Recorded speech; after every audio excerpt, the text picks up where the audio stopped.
Zero valley. আজকে আমরা ভেবেছিলাম জিরো ভ্যালিতে থাকলে ভালো হতো, কিন্তু জিরো ভ্যালিতে আমরা থাকতে পারলাম না।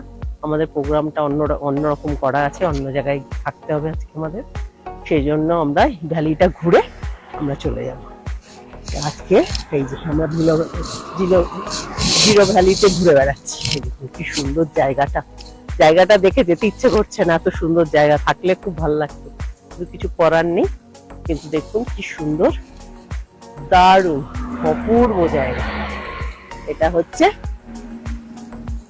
Zero valley. বাই।